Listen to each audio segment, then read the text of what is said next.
Why could she not always have been Olivia, roaming the woodland, or the girl in grey, or that woman so sweet in her dignity, who came down the stairs at the Armstrongs'? Her own attitude toward me was so full of contradictions. She had appeared to me in so many moods and guises that my spirit ranged the whole gamut of feelings as I thought of her. But it was the recollection of Pickering's infamous conduct that coloured all my doubts of her. Pickering had always been in my way, and here, but for the chance by which Larry had found the notes, I should have no weapon to use against him.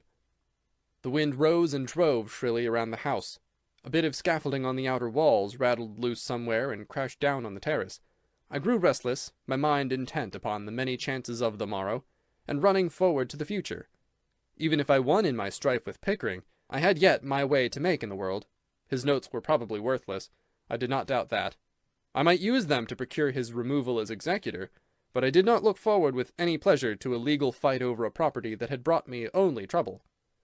Something impelled me to go below, and taking a lantern, I tramped sombrely through the cellar, glanced at the heating apparatus, and remembering that the chapel entrance to the tunnel was unguarded, followed the corridor to the trap and opened it.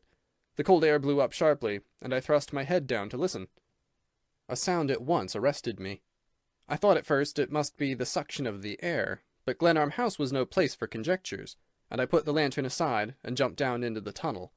A gleam of light showed for an instant, then the darkness and silence were complete. I ran rapidly over the smooth floor, which I had traversed so often that I knew its every line. My only weapon was one of Stoddard's clubs. Near the door of bewilderment I paused and listened. The tunnel was perfectly quiet. I took a step forward, and stumbled over a brick, fumbled on the wall for the opening which we had closed carefully that afternoon, and at the instant I found it, a lantern flashed blindingly in my face, and I drew back, crouching involuntarily, and clenching the club ready to strike. "Good evening, Mr. Glenarm." Marian Devereux's voice broke the silence, and Marian Devereux's face, with the full light of the lantern upon it, was bent gravely upon me. Her voice as I heard it there, her face as I saw it there, are the things that I shall remember last when my hour comes to go hence from this world. The slim fingers as they clasped the wire screen of the lantern held my gaze for a second.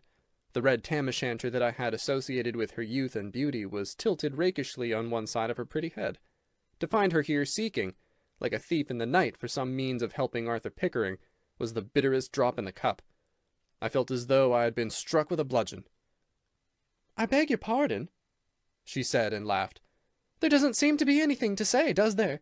Well, we do certainly meet under the most unusual, not to say unconventional circumstances, Squire Glenarm. Please go away, or turn your back. I want to get out of this dungeon keep." She took my hand coolly enough, and stepped down into the passage. Then I broke upon her stormily. "You don't seem to understand the gravity of what you're doing. Don't you know that you are risking your life in crawling through this house at midnight? That even to serve Arthur Pickering, a life is a pretty big thing to throw away. Your infatuation for that blackguard seems to carry you far, Miss Devereux." She swung the lantern at arm's length back and forth, so that its rays at every forward motion struck my face like a blow. "It isn't exactly pleasant in this cavern. Unless you wish to turn me over to the Lord High Executioner, I will bid you good night." "But the infamy of this, of coming in here to spy upon me, to help my enemy, the man who is seeking plunder, doesn't seem to trouble you." "No, not a particle," she replied quietly, and then with an impudent fling, "Oh, no!" She held up the lantern to look at the wick. "I'm really disappointed to find that you were a little ahead of me, Squire Glenarm. I didn't give you credit for so much perseverance. But if you have the notes—" "The notes! He told you there were notes, did he? The coward sent you here to find them, after his other tools failed him." She laughed that low laugh of hers that was like the bubble of a spring. "Of course, no one would dare deny what the great Squire Glenarm says," she said witheringly. "You can't know what your perfidy means to me," I said. "That night at the Armstrongs', I thrilled at the sight of you. As you came down the stairway I thought of you as my good angel, and I belonged to you. All my life the better future that I wished to make for your sake." "Please don't." And I felt that my words had touched her, that there were regret and repentance in her tone, and in the gesture with which she turned from me. She hurried down the passage, swinging the lantern at her side, and I followed, so mystified, so angered by her composure, that I scarcely knew what I did. She even turned, with pretty courtesy, to hold the light for me at the crypt steps. a service that I accepted perforce and with joyless acquiescence in the irony of it. I knew that I did not believe in her. Her conduct as to Pickering was utterly indefensible. I could not forget that. But the light of her eyes, her tranquil brow, the sensitive lips whose mockery stung and pleased in a breath, by such testimony my doubts were alternately reinforced and disarmed. Swept by these changing moods, I followed her out into the crypt. You seem to know a good deal about this place, and I suppose I can't object to your familiarizing yourself with your own property. And the notes, I'll give myself the pleasure of handing them to you tomorrow. You can cancel them and give them to Mr. Pickering. A pretty pledge between you. I thrust my hands into my pockets to give an impression of ease I did not feel. Yes, she remarked in a practical tone. $320,000 is no mean sum of money. Mr. Pickering will undoubtedly be delighted to have his debts cancelled. In exchange for a life of devotion, I sneered. So you knew the sum, the exact amount of these notes?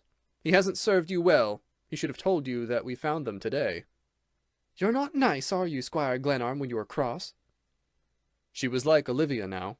I felt the utter futility of attempting to reason with a woman who could become a child at will. She walked up the steps and out into the church vestibule. Then before the outer door she spoke with decision. We part here, if you please. And I have not the slightest intention of trying to explain my errand into that passage. You have jumped to your own conclusion, which will have to serve you. I advise you not to think very much about it, to the exclusion of more important business, Squire Glenarm. She lifted the lantern to turn out its light, and it made a glory of her face, but she paused and held it toward me. Pardon me, you will need this to light you home. But you must not cross the park alone. Good night. Please be sure to close the door to the passage when you go down. You are a dreadfully heedless person, Squire Glenarm. She flung open the outer chapel door, and ran along the path toward St. Agatha's. I watched her in the starlight until a bend in the path hid her swift-moving figure. Down through the passage I hastened, her lantern lighting my way. At the door of bewilderment, I closed the opening, setting up the line of wall as we had left it in the afternoon. And then I went back to the library, freshened the fire, and brooded before it until Bates came to relieve me at dawn. End of Chapter 24. Chapter 25. Besieged. It was 9 o'clock. A thermometer on the terrace showed the mercury clinging stubbornly to a point above zero, but the still air was keen and stimulating, and the sun argued for good cheer in a cloudless sky. We had swallowed some breakfast, though I believe no one had manifested an appetite, and we were cheering ourselves with the idlest talk possible. Stoddard, who had been to the chapel for his usual 7 o'clock service, was deep in the pocket Greek Testament he always carried. Bates ran in to report a summons at the outer wall, and Larry and I went together to answer it, sending Bates to keep watch toward the lake. Our friend the sheriff, with a deputy, was outside in a buggy. He stood up and talked to us over the wall. "You gents understand that I'm only doing my duty. It's an unpleasant business, but the court orders me to eject all trespassers on the premises, and I've got to do it. The law is being used by an infamous scoundrel to protect himself. I don't intend to give in. We can hold out here for 3 months if necessary, and I advise you to keep away and not be made a tool for a man like Pickering." The sheriff listened respectfully, resting his arms on top of the wall. "You ought to understand, Mr. Glenarm, that I ain't the court. I'm the sheriff, and it's not for me to pass on these questions. I've got my orders, and I've got to enforce 'em, and I hope you will not make it necessary for me to use violence. The judge said to me, 'We deplore violence in such cases.' Those were his honor's very words." "You may give his honor my compliments, and tell him that we are sorry not to see things his way, but there are points involved in this business that he doesn't know anything about, and we, unfortunately, have no time to lay them before him." The sheriff's seeming satisfaction with his position on the wall and his disposition to parley had begun to arouse my suspicions, and Larry several times exclaimed impatiently at the absurdity of discussing my affairs with a person whom he insisted on calling a constable, to the sheriff's evident annoyance. The officer now turned upon him. "You, sir, we've got an eye on you, and you'd better come along peaceable. Lawrence Donovan, the description fits you to a T." "You could buy a nice farm with that reward, couldn't you?" began Larry, but at that moment Bates ran toward us, calling loudly, "They're coming across the lake, sir." he reported, and instantly the sheriff's head disappeared, and as we ran toward the house, we heard his horse pounding down the road toward St. Agatha's. "The law be damned! They don't intend to come in here by the front door as a matter of law," said Larry. "Pickering's merely used the sheriff to give respectability to his manoeuvres for those notes and the rest of it." It was no time for a discussion of motives. We ran across the meadow past the water tower, and through the wood down to the boathouse. Far out on the lake we saw half a dozen men approaching the Glenarm grounds. They advanced steadily over the light snow that lay upon the ice, one man slightly in advance, and evidently the leader. "It's Morgan," exclaimed Bates. "And there's Ferguson." Larry chuckled and slapped his thigh. "Observe that stocky little devil just behind the leader? He's my friend from Scotland Yard. Lads, this is really an international affair." "Bates, go back to the house and call at any sign of attack," I ordered. "The sheriff's loose somewhere." "And Pickering is directing his forces from afar," remarked Stoddard. "I count 10 men in Morgan's line," said Larry. "And the sheriff and his deputy make 2 more. That's 12, not counting Pickering, that we know of on the other side." "Warn them away before they get much nearer," suggested Stoddard. "We don't want to hurt people if we can help it." And at this I went to the end of the pier. Morgan and his men were now quite near, and there was no mistaking their intentions. Most of them carried guns, the others revolvers and long ice hooks. "Morgan," I called, holding up my hands for a truce, "we wish you no harm, but if you enter these grounds, you do so at your peril." "We're all sworn deputy sheriffs," called the caretaker smoothly.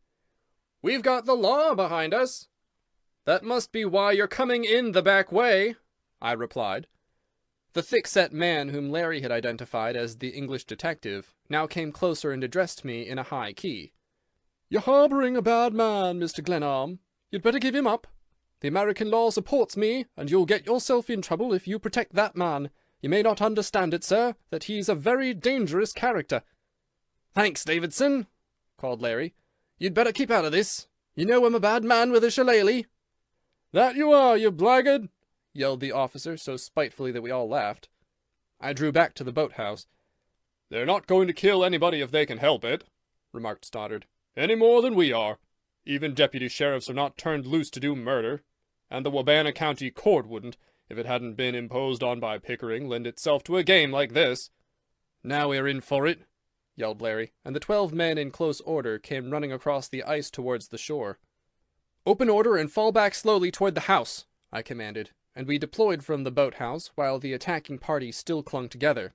A strategic error, as Larry assured us. "Stay together, lads! Don't separate! You'll get lost if you do!" he yelled. Stoddard bade him keep still, and we soon had our hands full with a preliminary skirmish. Morgan's line advanced warily.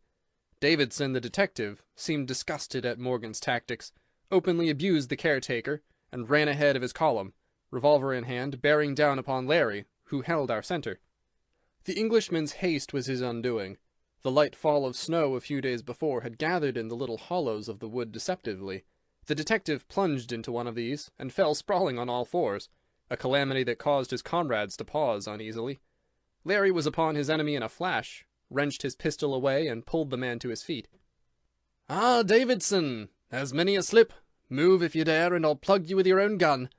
And he stood behind the man, using him as a shield while Morgan and the rest of the army hung near the boathouse uncertainly.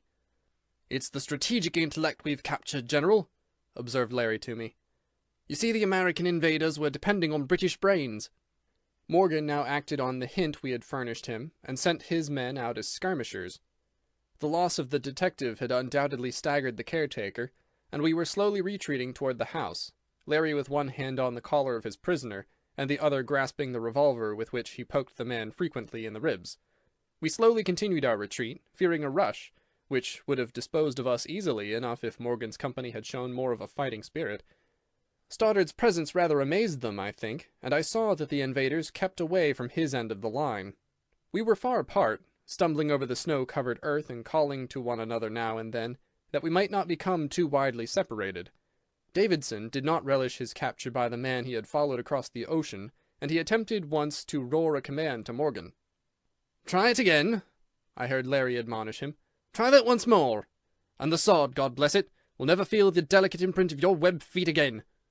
He turned the man about and rushed him toward the house. the revolver still serving as a prod. His speed gave heart to the wary invaders immediately behind him, and 2 fellows, urged and led by Morgan, charged our line at a smart pace. "Bolt for the front door!" I called to Larry, and Stoddard and I closed in after him to guard his retreat. "They're not shooting!" called Stoddard. "You may be sure they've had their orders to capture the house with as little row as possible." We were now nearing the edge of the wood, with the open meadow and water tower at our backs, while Larry was making good time toward the house. "Let's meet them here!" shouted Stoddard. Morgan was coming up with a club in his hand, making directly for me, 2 men at his heels, and the rest veering off toward the wall of St. Agatha's. "Watch the house!" I yelled to the chaplain, and then on the edge of the wood Morgan came at me furiously, swinging his club over his head, and in a moment we were fencing away at a merry rate. We both had revolvers strapped to our waists, but I had no intention of drawing mine unless in extremity. At my right, Stoddard was busy keeping off Morgan's personal guard, who seemed reluctant to close with the clergyman. I have been, in my day, something of a fencer, and my knowledge of the foils stood me in good stead now. With a tremendous thwack, I knocked Morgan's club flying over the snow, and as we grappled, Bates yelled from the house. I quickly found that Morgan's wounded arm was still tender. He flinched at the first grapple, and his anger got the better of his judgment. We kicked up the snow at a great rate as we feinted and dragged each other about. He caught hold of my belt with one hand, and with a great wrench nearly dragged me from my feet, but I pinioned his arms and bent him backward, then by a trick Larry had taught me, flung him upon his side. It is not, I confess, a pretty business, matching your brute strength against that of a fellow man, and as I cast myself upon him and felt his hard-blown breath on my face, I hated myself more than I hated him for engaging in so ignoble a contest. Bates continued to call from the house. "Come on at any cost!" shouted Stoddard, putting himself between me and the men who were flying to Morgan's aid. I sprang away from my adversary, snatching his revolver, and ran toward the house, Stoddard close behind, but keeping himself well between me and the men who were now after us in full cry. "Shoot, you fools, shoot!" howled Morgan, and as we reached the open meadow and ran for the house, a shotgun roared back of us, and buckshot snapped and rattled on the stone of the water tower. "There's the sheriff!" called Stoddard behind me. The officer of the law and his deputy ran into the park from the gate of St. Agatha's, while the rest of Morgan's party were skirting the wall to join them. "Stop, or I'll shoot!"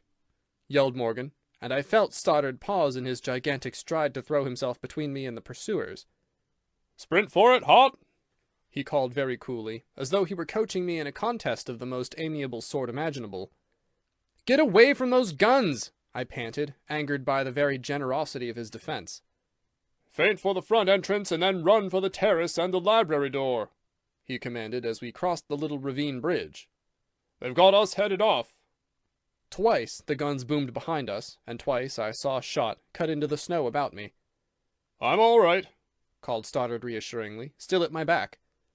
"They're not a bit anxious to kill me." I was at the top of my speed now, but the clergyman kept close at my heels. I was blowing hard, but he made equal time with perfect ease. The sheriff was bawling orders to his forces, who awaited us before the front door. Bates and Larry were not visible, but I had every confidence that the Irishman would reappear in the fight at the earliest moment possible. Bates, too, was to be reckoned with, and the final struggle, if it came in the house itself, might not be so unequal, providing we knew the full strength of the enemy. "Now for the sheriff! Here we go!" cried Stoddard beside me, and we were close to the fringe of trees that shielded the entrance. Then off we veered suddenly to the left, close upon the terrace, where one of the French windows was thrown open, and Larry and Bates stepped out, urging us on with lusty cries.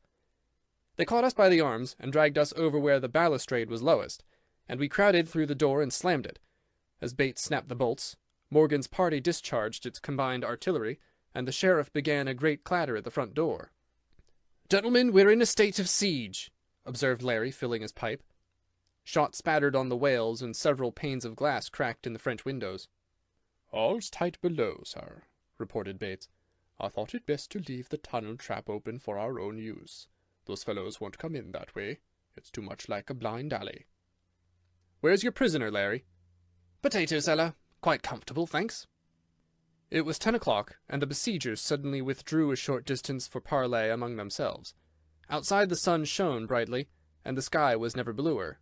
In this moment of respite, while we made ready for what further the day might bring forth, I climbed up to the finished tower to make sure we knew the enemy's full strength. I could see over the tree-tops, beyond the chapel tower, the roofs of St. Agatha's. There, at least, was peace.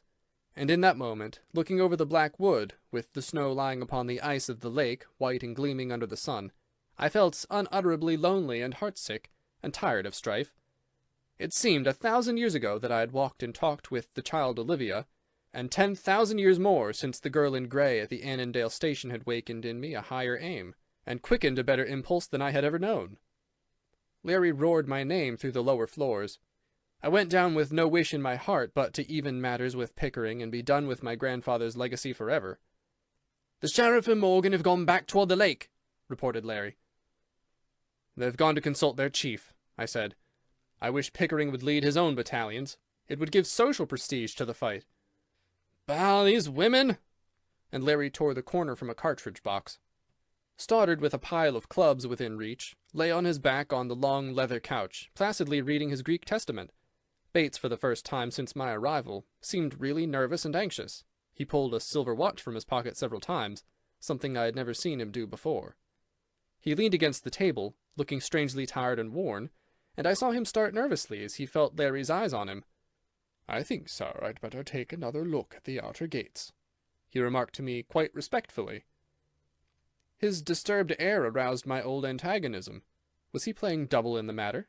Did he seek now an excuse for conveying some message to the enemy? "You'll stay where you are," I said sharply, and I found myself restlessly fingering my revolver. "Very good, sir," and the hurt look in his eyes touched me. "Bates is all right," Larry declared with an emphasis that was meant to rebuke me. End of Chapter 25. Chapter 26. The Fight in the Library.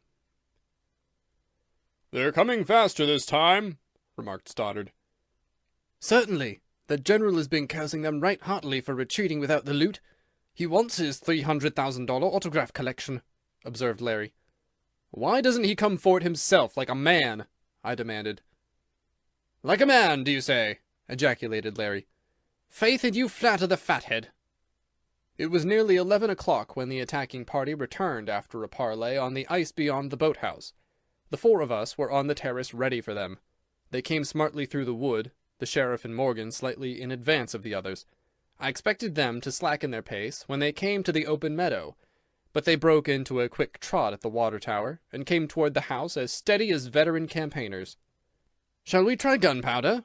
asked Larry. "We'll let them fire the first volley," I said.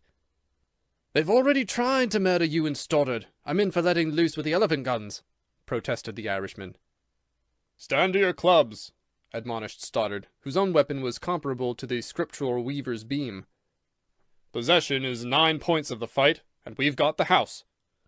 "Also prisoner of war," said Larry, grinning. The English detective had smashed the glass in the barred window of the potato cellar, and we could hear him howling and cursing below. "Looks like business this time," exclaimed Larry.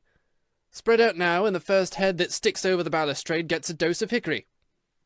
When 25 yards from the terrace, the advancing party divided, half halting between us and the water tower, and the remainder swinging around the house toward the front entrance.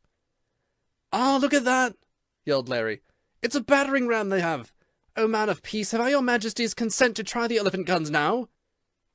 Morgan and the sheriff carried between them a stick of timber from which the branches had been cut, and with a third man to help, they ran it up the steps and against the door with a crash that came booming back through the house. Bates was already bounding up the front stairway, a revolver in his hand, and a look of supreme rage on his face. Leaving Stoddard and Larry to watch the library windows, I was after him, and we clattered over the loose boards in the upper hall, and into a great unfinished chamber immediately over the entrance. Bates had the window up when I reached him, and was well out upon the coping, yelling a warning to the men below. He had his revolver up to shoot, and when I caught his arm, he turned to me with a look of anger and indignation I had never expected to see on his colourless, mask-like face. "My God, sir, that door was his pride, sir. It came from a famous house in England, and they're wrecking it, sir, as though it were common pine." He tore himself free of my grasp as the besiegers again launched their battering ram against the door with a frightful crash, and his revolver cracked smartly thrice, as he bent far out with one hand clinging to the window frame.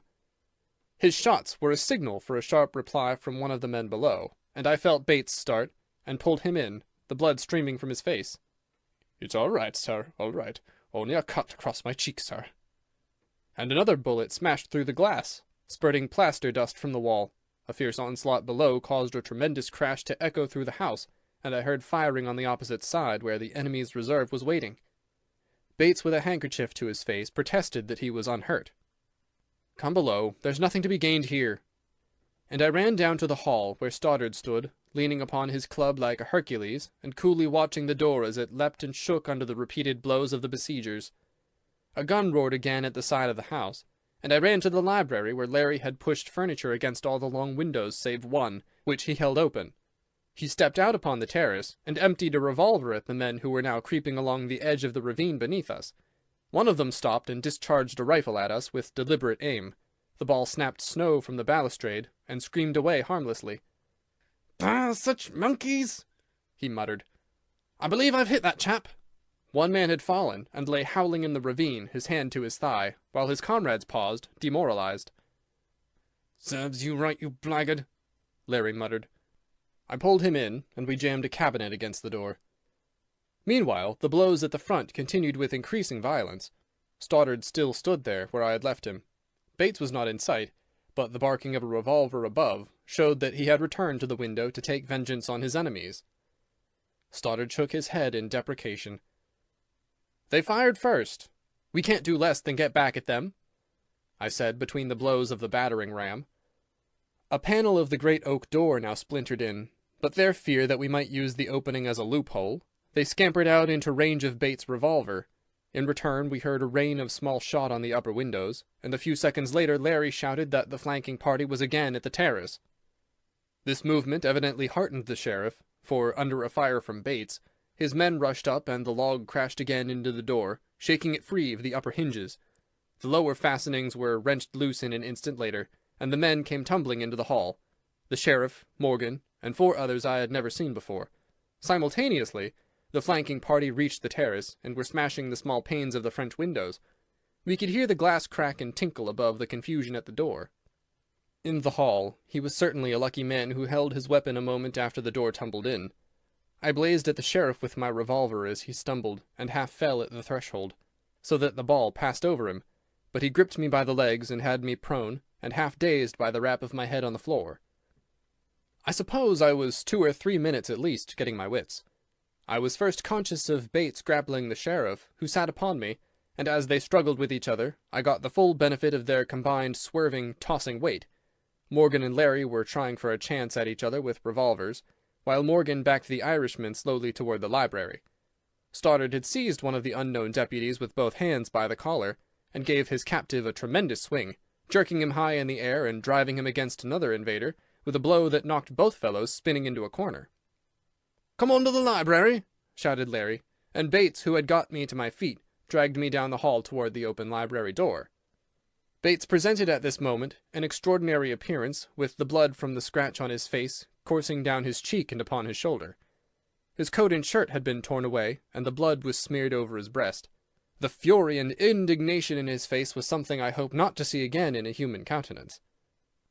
"My God, this room, this beautiful room," I heard him cry as he pushed me before him into the library.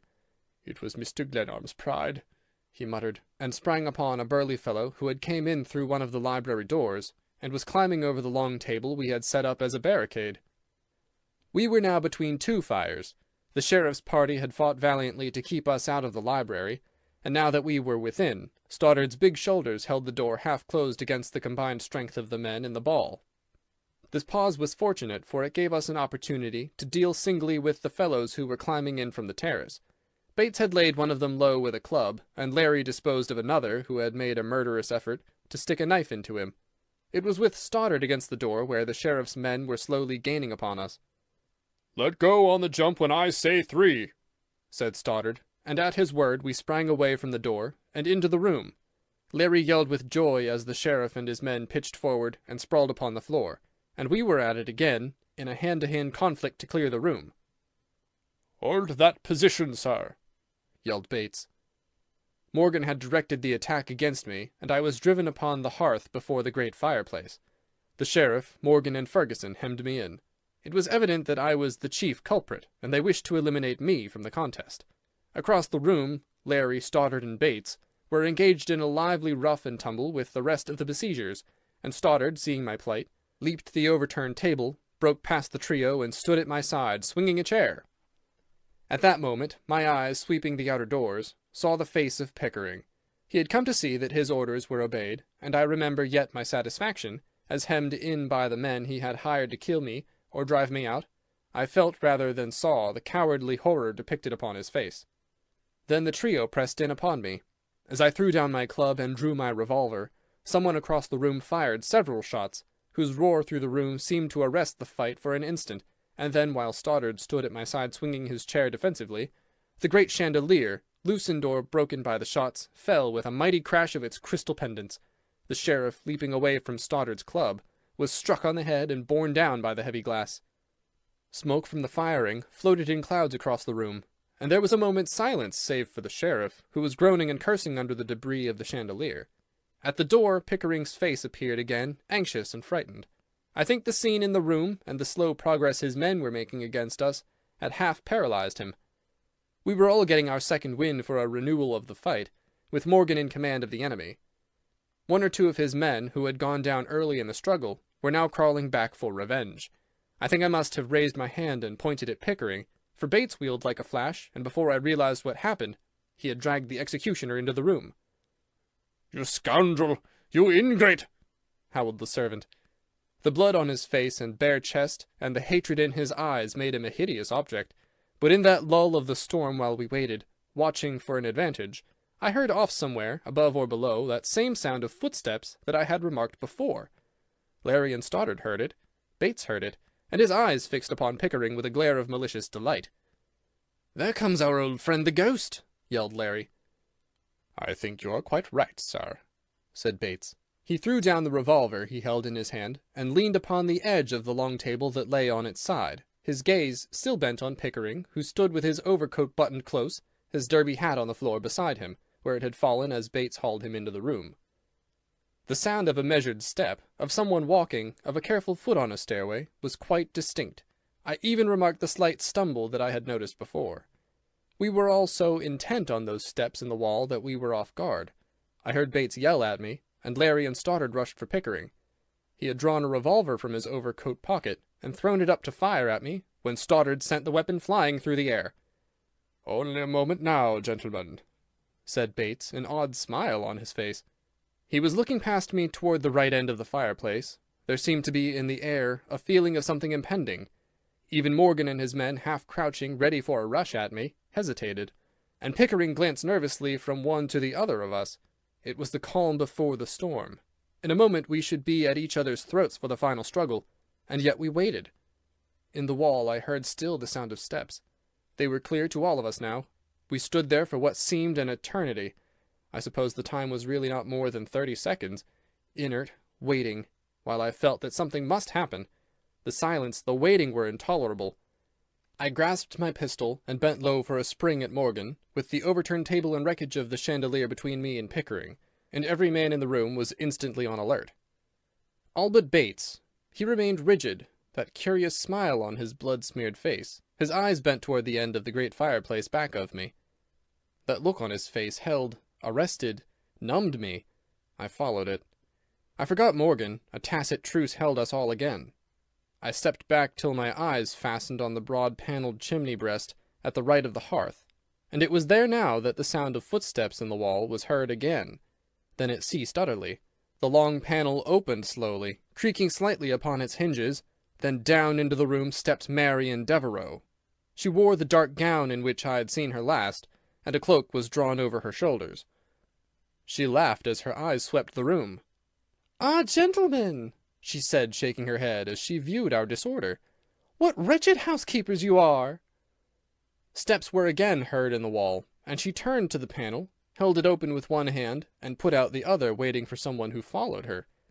Then down into the room stepped my grandfather, John Marshall Glenarm.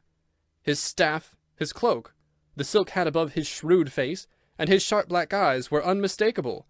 He drew a silk handkerchief from the skirts of his frock-coat with a characteristic flourish that I remembered well, and brushed a bit of dust from his cloak before looking at any of us. Then his eyes fell upon me. "Good morning, Jack," he said, and his gaze swept the room. "God help us!" It was Morgan, I think, who screamed these words, as he bolted for the broken door, but Stoddard caught and held him. "Thank God you're here, sir," boomed forth in Bates's sepulchral voice. It seemed to me that I saw all that happened with a weird, unnatural distinctness, as one sees before a storm, vivid outlines of far headlands that the usual light of day scarce discloses. I was myself dazed and spellbound, but I do not like to think, even now, of the effect of my grandfather's appearance on Arthur Pickering, of the shock that seemed verily to break him in two, so that he staggered, then collapsed, his head falling as though to strike his knees. Larry caught him by the collar and dragged him to a seat, where he huddled, his twitching hands at his throat. "Gentlemen," said my grandfather, "you seem to have been enjoying yourselves. Who is this person?" He pointed with his stick to the sheriff, who was endeavouring to crawl out from under the mass of broken crystals. "That, sir, is the sheriff," answered Bates. "A very disorderly man, I must say. Jack, what have you been doing to cause the sheriff so much inconvenience? Didn't you know that the chandelier was likely to kill him? That thing cost $1,000, gentlemen. You are expensive visitors. Ah, Morgan, and Ferguson too. Well, well, I thought better of both of you. Good morning, Stoddard. A little work for the church militant.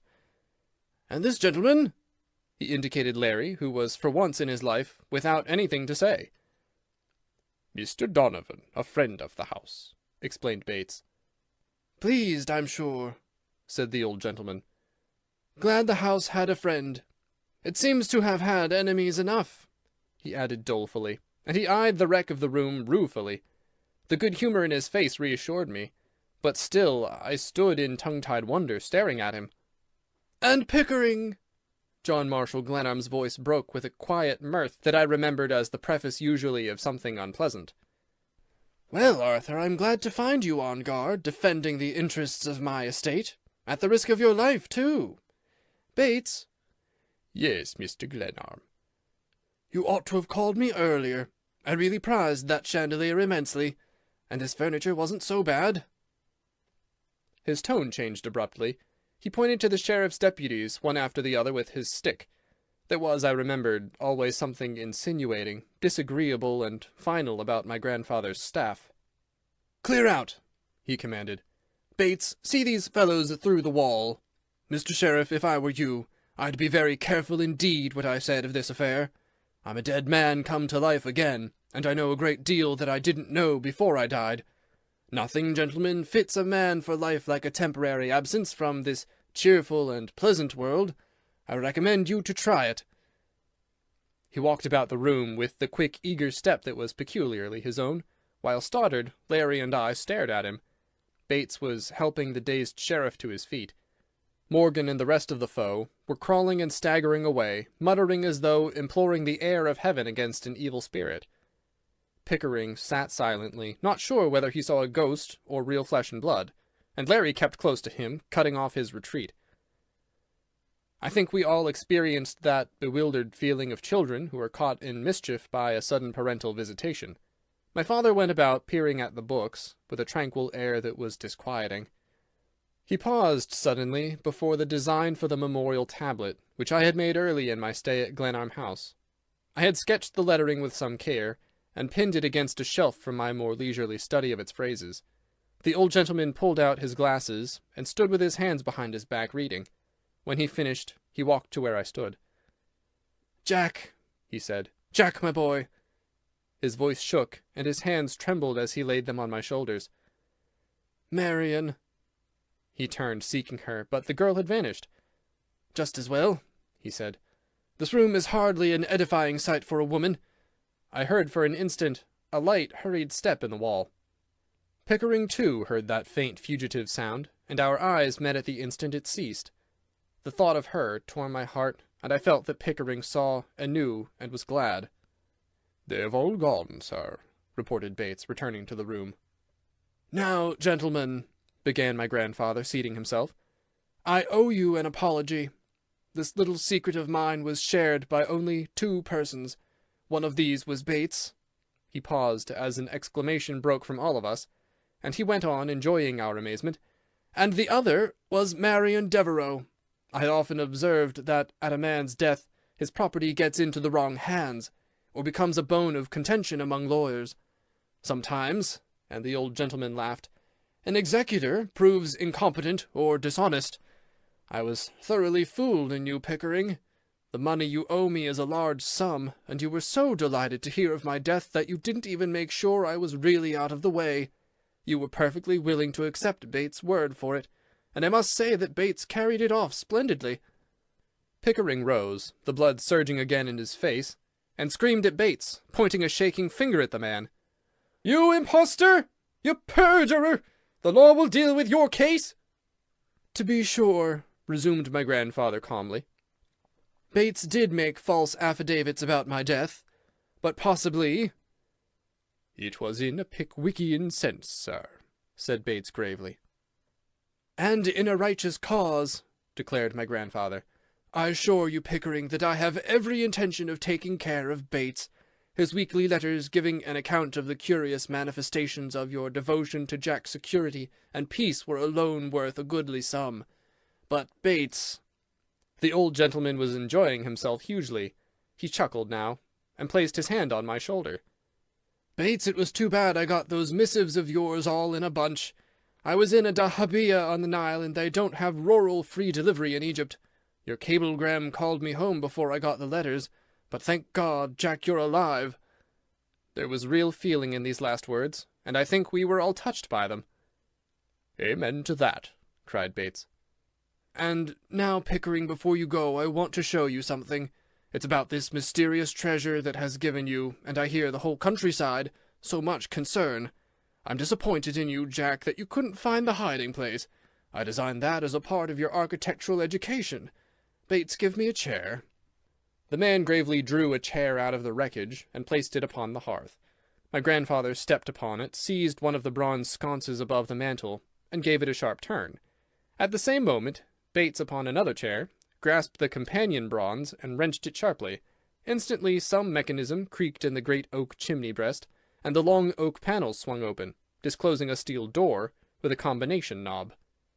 "Gentlemen," and my grandfather turned with a quaint touch of humour, and a merry twinkle in his bright old eyes, "gentlemen, behold the treasury. It has proved a better hiding-place than I ever imagined it would. There's not much here, Jack, but enough to keep you going for a while." We were all staring, and the old gentleman was unfeignedly enjoying our mystification. It was an hour on which he had evidently counted much. It was the triumph of his resurrection and homecoming, and he chuckled as he twirled the knob in the steel door. Then Bates stepped forward and helped him pull the door open, disclosing a narrow steel chest, upright and held in place by heavy bolts clamped in the stone of the chimney.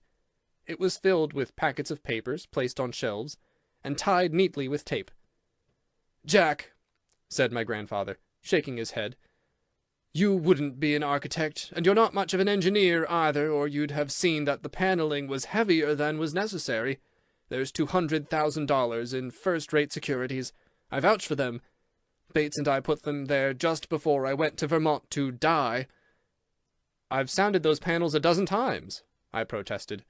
"Of course you have," said my grandfather. "But solid steel behind wood is safe. I tested it carefully before I left." He laughed and clasped his knees, and I laughed with him. "But you found the door of bewilderment and Pickering's notes, and that's something." "No, I didn't even find that. Donovan deserves the credit.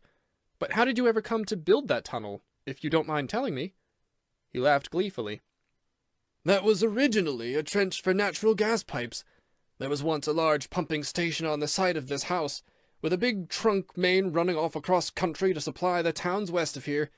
The gas was exhausted, and the pipes were taken up before I began to build. I should never have thought of that tunnel in the world if the trench hadn't suggested it. I merely deepened and widened it a little, and plastered it with cheap cement as far as the chapel, and that little room there where I put Pickering's notes had once been the cellar of a house built for the superintendent of the gas plant. I had never any idea that I should use that passage as a means of getting into my own house.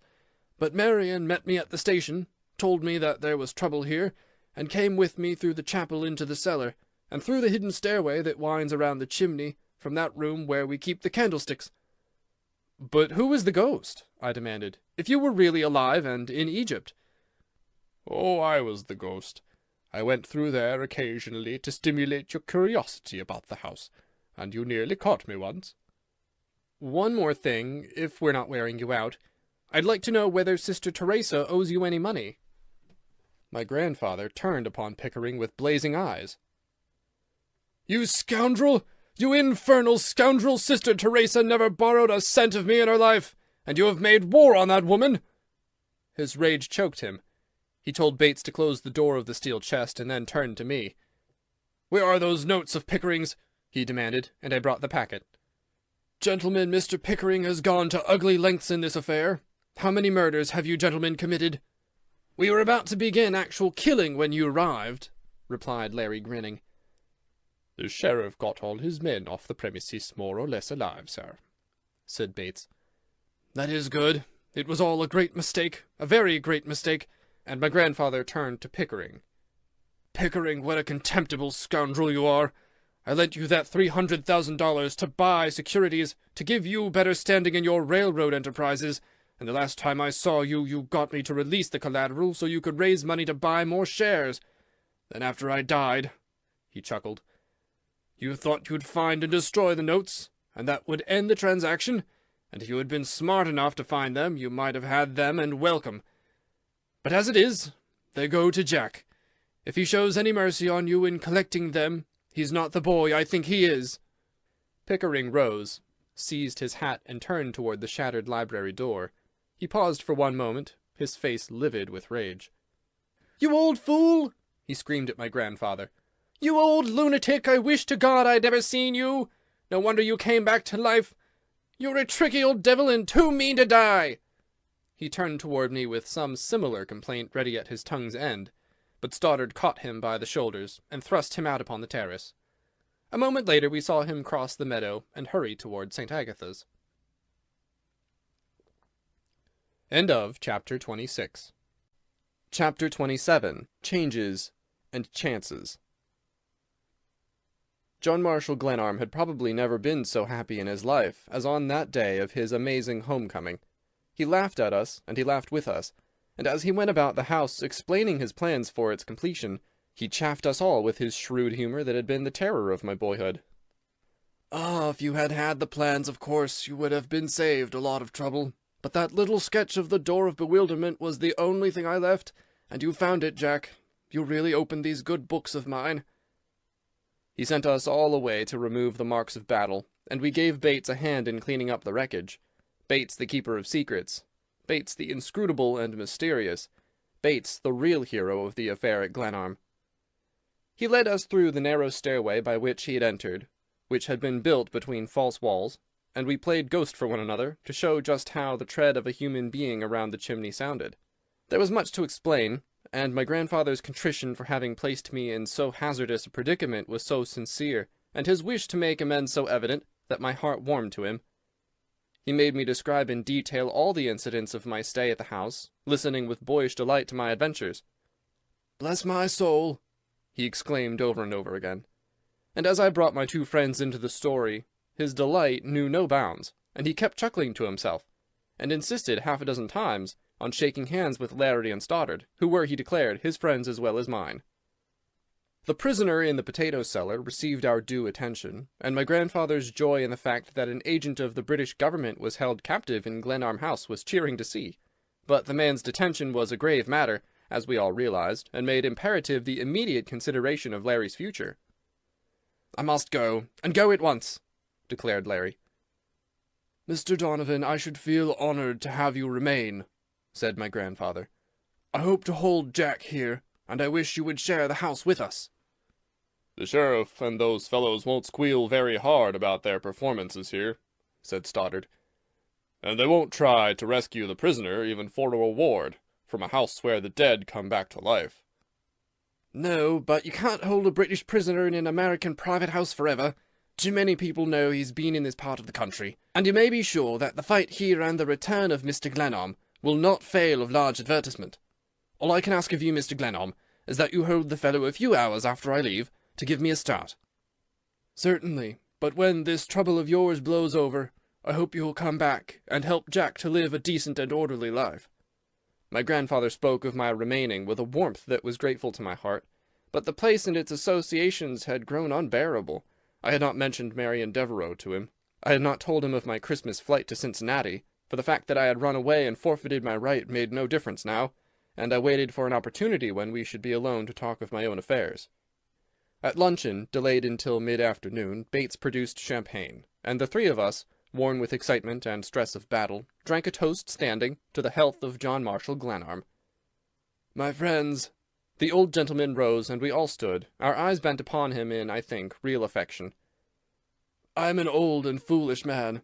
Ever since I was able to do so, I have indulged my whims. This house is one of them. I had wished to make it a thing of beauty and dignity, and I had hoped that Jack would care for it, and be willing to complete it and settle here. The means I employed to test him were not, I admit, worthy of a man who intends well toward his own flesh and blood.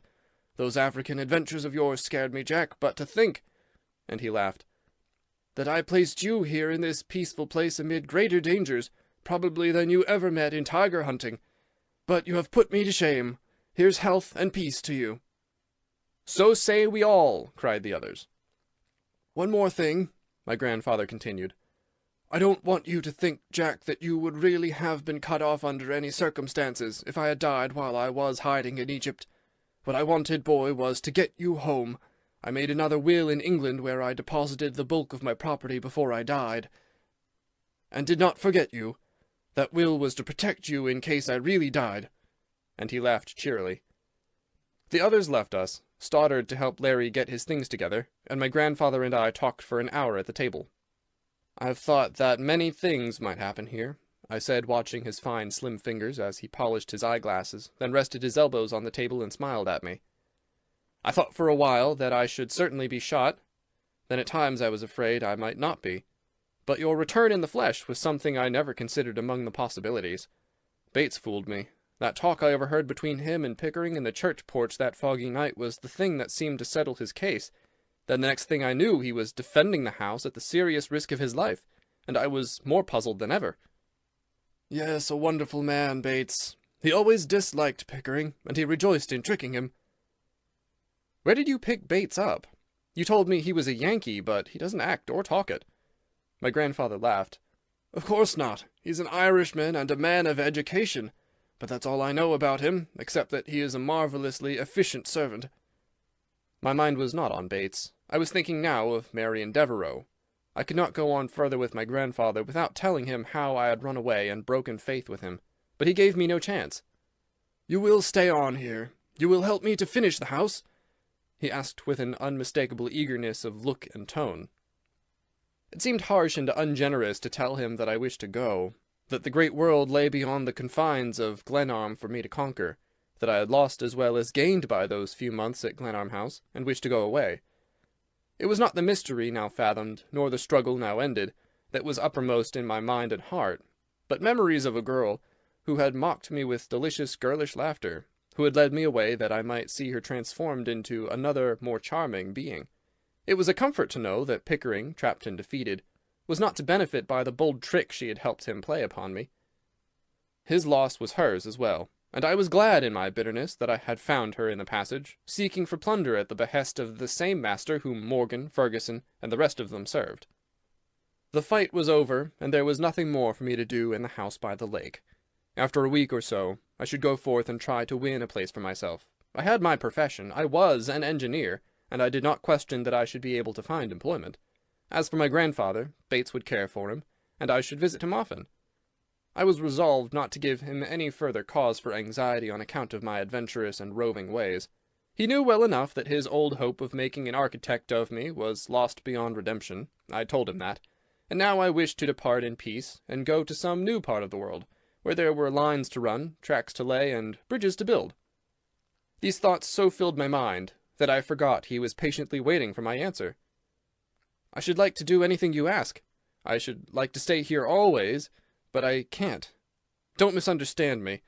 I've no intention of going back to my old ways. I squandered enough money in my wanderings, and I had my joy of that kind of thing. I shall find employment somewhere and go to work. But Jack," he bent toward me kindly, "Jack, you mustn't be led away by any mere quixotism into laying the foundation of your own fortune. What I have is yours, boy. What is in the box in the chimney is yours now, today." "I wish you wouldn't. You were always too kind, and I deserve nothing, absolutely nothing." "I'm not trying to pay you, Jack. I want to ease my own conscience, that's all." "But money can do nothing for mine," I replied, trying to smile. "I've been dependent all my days, and now I'm going to work. If you were infirm and needed me, I should not hesitate, but the world will have its eyes on me now." "Jack, that will of mine did you a great wrong. It put a mark upon you, and that's what hurts me. That's what I want to make amends for. Don't you see? Now don't punish me, boy. Come, let us be friends." He rose and put out his hands.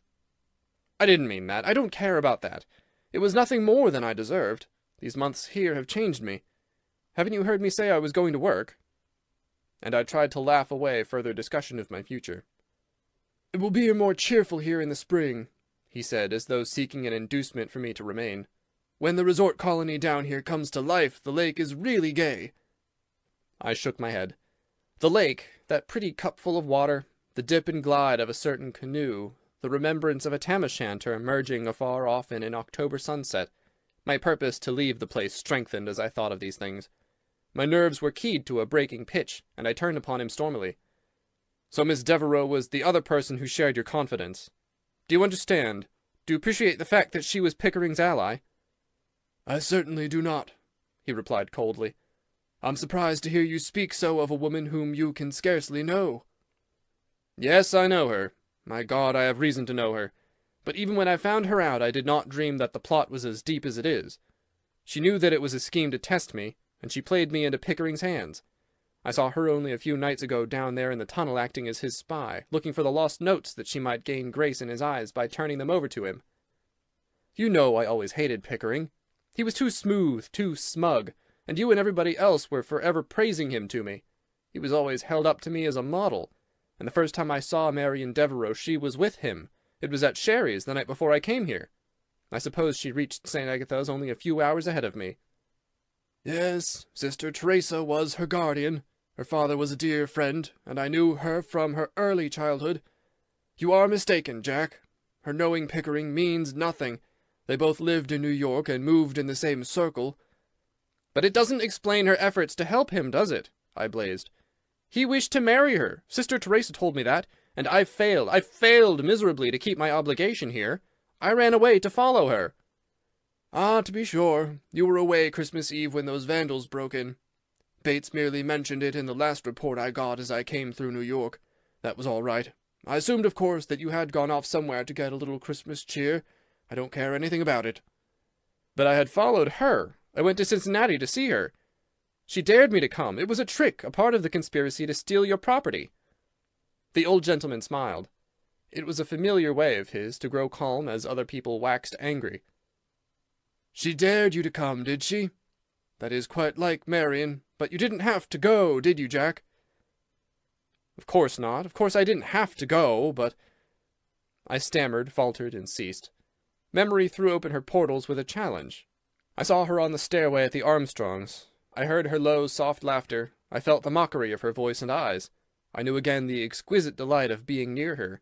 My heart told me well enough why I had followed her.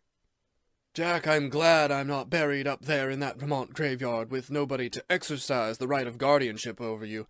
I've had my misgivings about you. I used to think you were a born tramp, and you disappointed me in turning your back on architecture, the noblest of all professions. But this performance of yours really beats them all. Don't you know that a girl like Marian Devereux isn't likely to become the agent of any rascal? Do you really believe for a minute that she tempted you to follow her, so you might forfeit your rights to my property?" "But why was she trying to find those notes of his? Why did she come back from Cincinnati with his party? If you could answer me those things, maybe I'd admit that I'm a fool. Pickering, I imagine, is a pretty plausible fellow where women are concerned." "For God's sake, Jack, don't speak of that girl as women. I put her in that will of mine to pique your curiosity, knowing that if there was a penalty on your marrying her, you would be wholly likely to do it, for that's the way human beings are made. But you've mixed it all up now, and insulted her in the grossest way possible for a fellow who is really a gentleman, and I don't want to lose you. I want you here with me, Jack. This is a beautiful country, this Indiana, and what I want to do is to found an estate, to build a house that shall be really beautiful, something these people hereabouts can be proud of.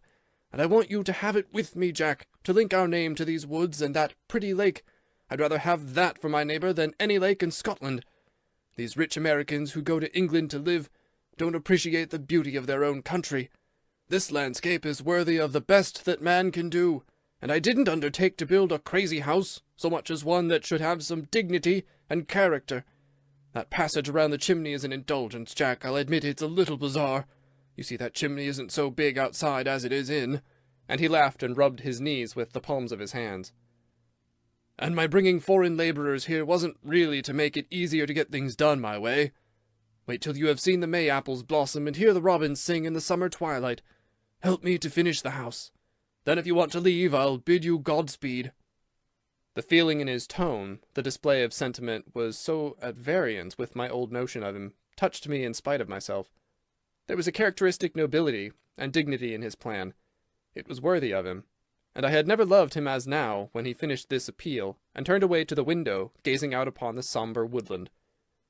"Mr. Donovan is ready to go, sir," announced Bates at the door, and went into the library, where Larry and Stoddard were waiting. End of Chapter 27. Chapter 28. Shorter Vistas. Larry had assembled his effects in the library, and to my surprise, Stoddard appeared with his own handbag. "I'm going to see Donovan well on his way," said the clergyman. "It's a pity our party must break up," exclaimed my grandfather. "My obligations to Mr. Donovan are very great, and to you, Stoddard. Jack's friends are mine hereafter, and when we get new doors for Glenarm House you shall honour me by accepting duplicate keys." "Where's Bates?" asked Larry, and the man came in respectfully, imperturbably as always, and began gathering up the bags. "Stop 1 moment, Mr. Glenarm," said Larry. "Before I go, I want to congratulate you on the splendid courage of this man who has served you and your house with so much faithfulness and tact, and I want to tell you something else that you probably would never learn from him." "Donovan." There was a sharp cry in Bates' voice, and he sprang forward with his hands outstretched entreatingly, but Larry did not heed him. "The moment I set eyes on this man, I recognized him. It's not fair to you or to him that you should not know him for what he is. Let me introduce an old friend, Walter Creighton. He was a student at Dublin when I was there. I remember him as one of the best fellows in the world." "For God's sake, no," pleaded Bates. He was deeply moved, and turned his face away from us. "But like me," Larry went on, "he mixed in politics. One night in a riot at Dublin, a constable was killed. No one knew who was guilty, but a youngster was suspected, the son of one of the richest and best-known men in Ireland, who happened to get mixed in the row. To draw attention from the boy, Creighton let suspicion attach to his own name, and to help the boy's case further ran away. I had not heard from or of him until the night I came here, and found him the defender of this house. By God, that was no servant's trick. It was the act of a royal gentleman." They clasped hands, and with a new light in his face, with a new manner, as though he resumed as a familiar garment an old disused personality. Bates stood transfigured in the twilight, a man and a gentleman. I think we were all drawn to him. I know that a sob clutched my throat and tears filled my eyes as I grasped his hand. "But what in the devil did you do it for?" blurted my grandfather, excitedly twirling his glasses. Bates, I still call him Bates, he insists on it, laughed. For the first time he thrust his hands into his pockets and stood at his ease, one of us. "Larry, you remember I showed a fondness for the stage in our university days. When I got to America, I had little money and found it necessary to find employment without delay. I saw Mr. Glenarm's advertisement for a valet. Just as a lark, I answered it to see what an American gentleman seeking a valet looked like. I fell in love with Mr. Glenarm at sight." "It was mutual," declared my grandfather. "I never believed your story at all. You were too perfect in the part." "Well, I didn't greatly mind the valet business. It helped to hide my identity, and I did like the humour and whims of Mr. Glenarm. The housekeeping after we came out here wasn't so pleasant." He looked at his hands ruefully. But this joke of Mr. Glenarm's making a will and then going to Egypt to see what would happen, that was too good to miss, and when the heir arrived I found new opportunities of practising amateur theatricals, and Pickering's efforts to enlist me in his scheme for finding the money and making me rich gave me still greater opportunities. There were times when I was strongly tempted to blurt the whole thing. I got tired of being suspected, and of playing ghost in the wall, and if Mr. Glenarm hadn't got here just as he did, I should have stopped the fight and proclaimed the truth. I hope, he said, turning to me, you have no hard feelings, sir. And he threw into the sir just a touch of irony that made us all roar. I'm certainly glad I'm not dead, declared my grandfather, staring at Bates. Life is more fun than I ever thought possible. Bless my soul, he said. If it isn't a shame that Bates can never cook another omelette for me. We sent Bates back with my grandfather from the boathouse, and Stoddard, Larry, and I started across the ice. The light coating of snow made walking comparatively easy. We strode on silently, Stoddard leading. Their plan was to take an accommodation train at the first station beyond Annandale, leave it at a town 40 miles away, and then hurry east to an obscure place in the mountains of Virginia, where a religious order maintained a house. There Stoddard promised Larry asylum, and no questions asked. We left the lake, and struck inland over a rough country road to the station, where Stoddard purchased tickets only a few minutes before the train whistled. We stood on the lonely platform, hands joined to hands, and I know not what thoughts in our minds and hearts. We've met and we've said goodbye in many odd corners of this strange old world, said Larry, and God knows when we shall meet again. But you must stay in America. There must be no sea between us, I declared. Donovan's sins don't seem heinous to me. It's simply that they've got to find a scapegoat. And Stoddard's voice was all sympathy and kindness. It'll blow over in time, and Donovan will become an enlightened and peaceable American citizen. There was a constraint upon us all at this moment of parting. So many things had happened that day, and when men have shared danger together, they are bound by ties that death only can break. Larry's effort at cheer struck a little hollowly upon us. "Beware, lad, of women," he importuned me. You still despise the sex on account of that affair with the colleen of the short upper lip.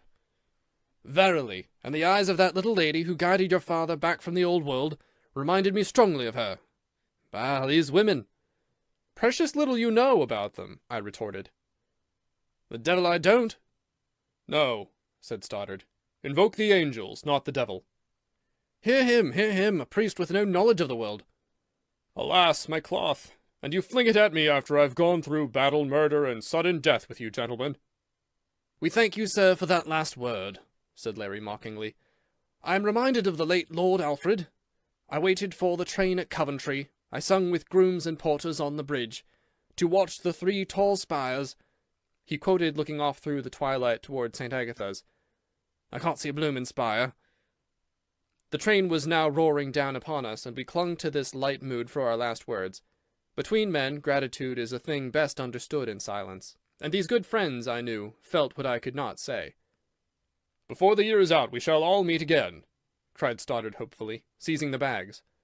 Ah, if we could only be sure of that, I replied, and in a moment they were both waving their hands to me from the rear platform, and I strode back homeward over the lake.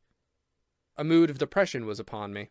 I had lost much that day, and what I had gained, my restoration to the regard of the kindly old man of my own blood, who had appealed for my companionship in terms hard to deny, seemed trifling as I tramped over the ice. Perhaps Pickering, after all, was the real gainer by the day's event.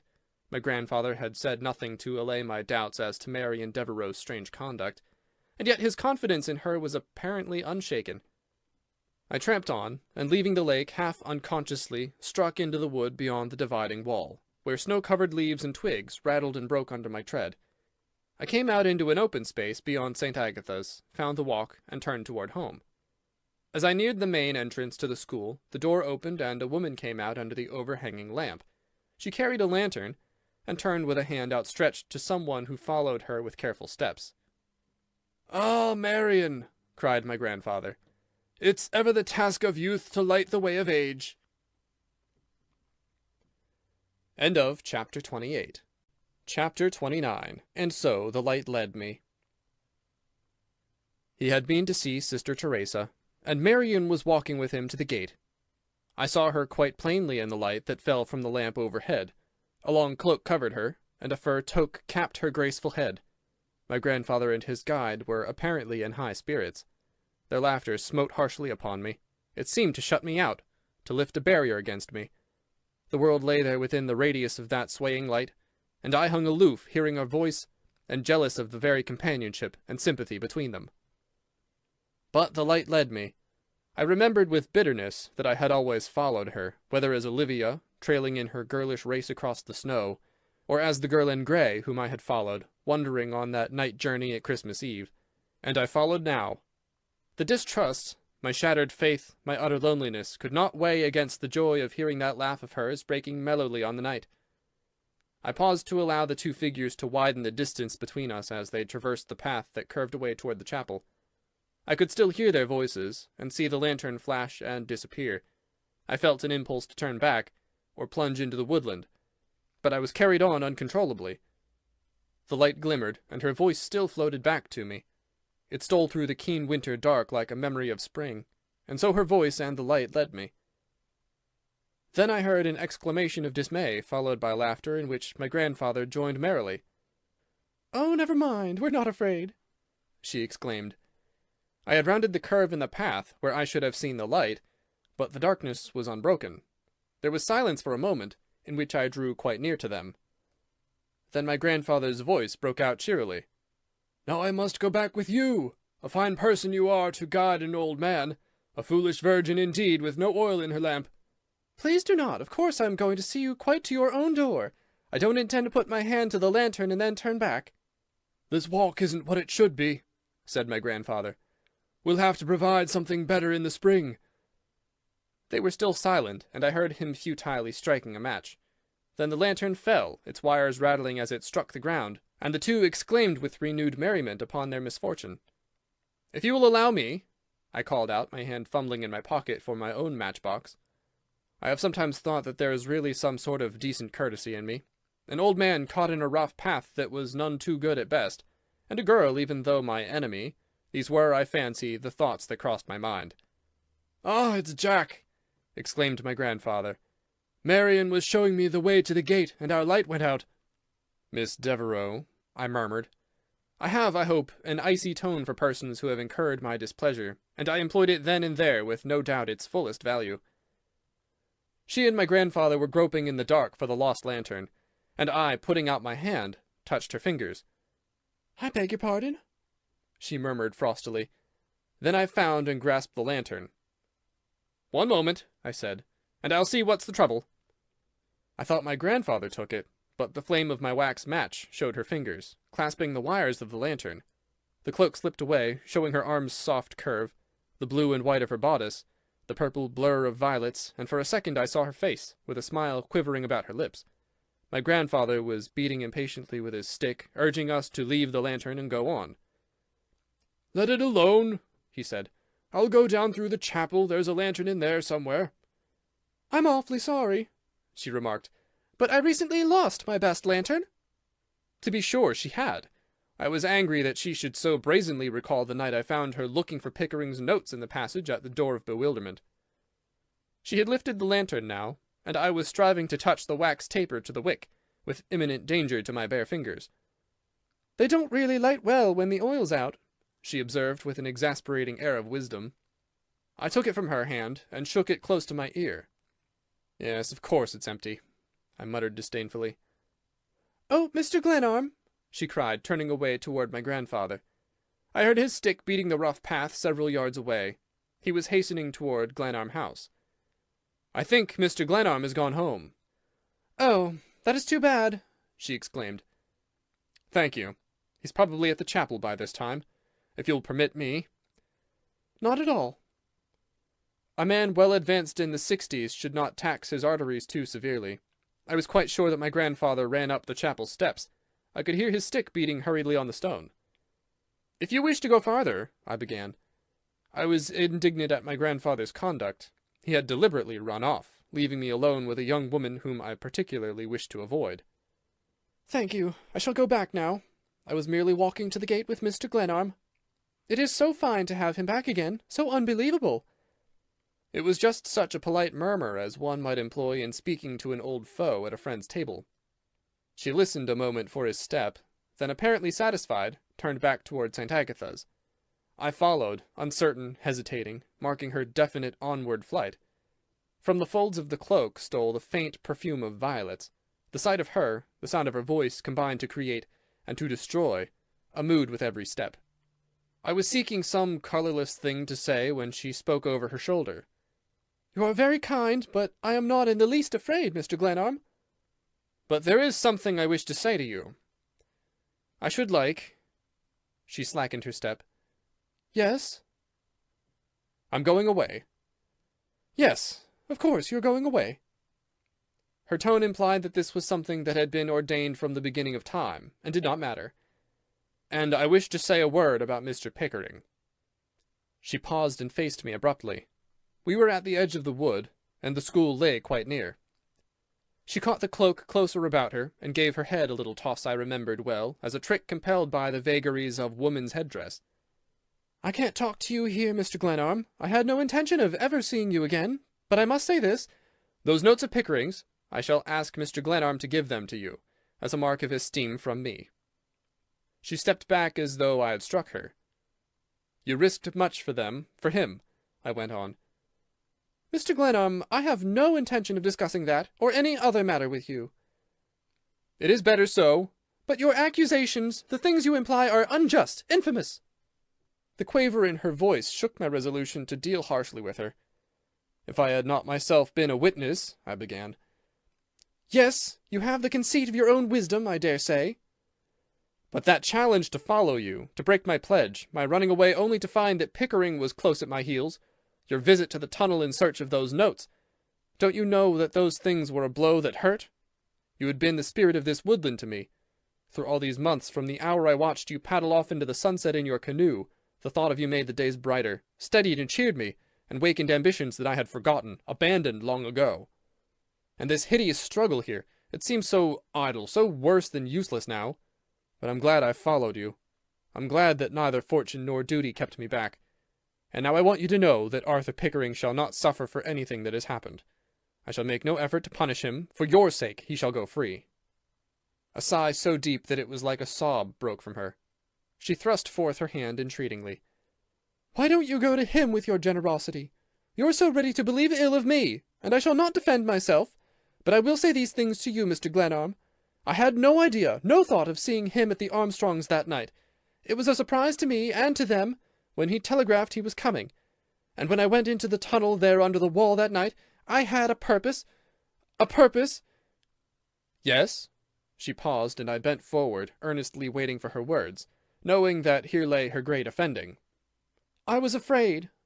I was afraid that Mr. Glenarm might not come in time, that you might be dispossessed, lose the fight, and I came back with Mr. Pickering because I thought some dreadful thing might happen here, to you." She turned and ran from me with the speed of the wind, the cloak fluttering out darkly about her. At the door, under the light of the lamp, I was close upon her. Her hand was on the vestibule latch. "But how should I have known?" I cried. "And you had taunted me with my imprisonment at Glenarm. You had dared me to follow you, when you knew that my grandfather was living, and watching to see whether I kept faith with him. If you can tell me, if there is an answer to that—" "I shall never tell you anything more. You were so eager to think ill of me, to accuse me." "It was because I love you. It was my jealousy of that man, my boyhood enemy, that made me catch at any doubt. You're so beautiful. You're so much a part of the peace, the charm of all this. I'd hoped for spring, for you and the spring together." "Oh, please!" Her flight had shaken the toque to an unwonted angle. Her breath came quick and hard as she tugged at the latch eagerly. The light from overhead was full upon us, but I could not go with hope and belief struggling unsatisfied in my heart. I seized her hands and sought to look into her eyes. "But you challenged me to follow you. I want to know why you did that." She drew away, struggling to free herself. "Why was it, Marian?" "Because I wanted—" "Yes?" "I wanted you to come, Squire Glenarm." Thrice spring has wakened the sap in the Glenarm wood since that night. Yesterday I tore March from the calendar. April in Indiana. She is an impudent tomboy who whistles at the window, points to the sunshine, and when you go hopefully forth, summons the clouds and pelts you with snow. The austere old woodland, wise from long acquaintance, finds no joy in her. The walnut and the hickory have a higher respect for the stormier qualities of December. April in Indiana. April in Indiana. She was just there by the wall, where now the bluebird pauses dismayed, and waits again the flash of her golden sandals. She bent there at the lakeside, the splash of a raindrop ago, and tentatively poked the thin brittle ice with the pink tips of her little fingers. April in the heart. It brings back the sweet wonder and awe of those days, 3 years ago, when Marian and I, waiting for June to come, knew a joy that thrilled our hearts like the tumult of the first robin's song. The marvel of it all steals over me again, as I hear the ride of melody in meadow and wood, and catch through the window the flash of eager wings. My history of the affair at Glenarm has overrun the bounds I had set for it, and these, I submit, are not days for the desk and pen. Marian is turning over the sheets of manuscript that lie at my left elbow, and demanding that I drop work for a walk abroad. My grandfather is pacing the terrace outside, planning, no doubt, those changes in the grounds that are his constant delight. Of some of the persons concerned in this winter's tale, let me say a word more. The prisoner whom Larry left behind we discharged after several days, with all the honours of war, and, I may add without breach of confidence, a comfortable indemnity. Larry has made a reputation by his book on Russia, a searching study into the conditions of the Tsar's empire, and having squeezed that lemon, he is now in Tibet. His father has secured from the British government a promise of immunity for Larry, so long as that amiable adventurer keeps away from Ireland. My friend's latest letters to me contain, I note, no reference to the sod. Bates is in California conducting a fruit ranch, and when he visited us last Christmas, he bore all the marks of a gentleman whom the world uses well. Stoddard's life has known many changes in these years, but they must wait for another day, and perhaps another historian.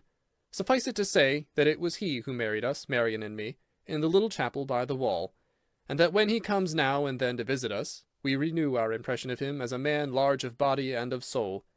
Sister Teresa continues at the head of St. Agatha's, and she and the other sisters of her brown-clad company are delightful neighbours. Pickering's failure and subsequent disappearance were described sufficiently in the newspapers, and his name is never mentioned at Glenarm. As for myself, Marian is tapping the floor restlessly with her boot, and I must hasten. I may say that I am no idler. It was I who carried on the work of finishing Glenarm House, and I manage the farms which my grandfather has lately acquired in this neighbourhood. But better still, from my own point of view, I maintain in Chicago an office as consulting engineer, and I have already had several important commissions. Glenarm House is now what my grandfather had wished to make it, a beautiful and dignified mansion. He insisted on filling up the tunnel so that the door of bewilderment is no more.